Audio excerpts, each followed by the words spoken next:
Je suis Alex Goffer, musicien et producteur et technicien ingénieur du son.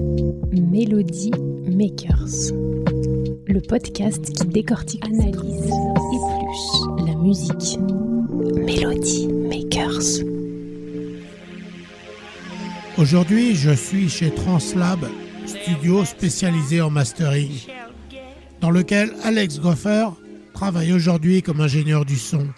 Évidemment, je ne peux pas le rencontrer sans qu'il me raconte sa carrière de musicien qu'il a débuté au milieu des années 90.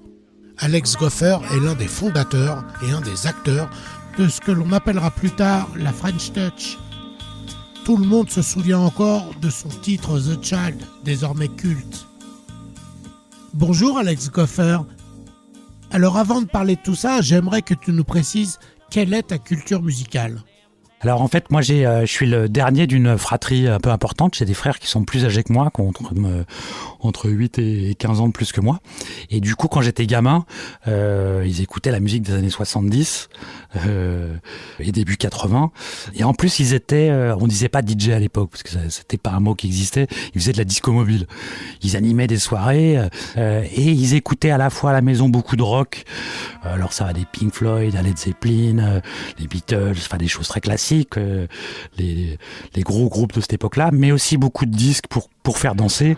Donc toute l'époque disco des années 70 m'a bercé quand j'étais gamin. Et mes parents, qui étaient plus âgés, très âgés, puisque je suis dernier d'une fratrie, donc j'étais le petit dernier, et écoutaient de la musique classique. Et plus tard, adolescent, tu écoutais quoi ?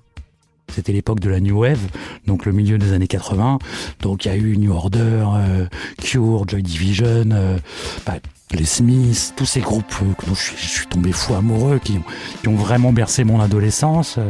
Et puis voilà, 17 ans, 18 ans, l'arrivée du rap US, les premières machines, et donc en même temps New Order, cette espèce de basculement entre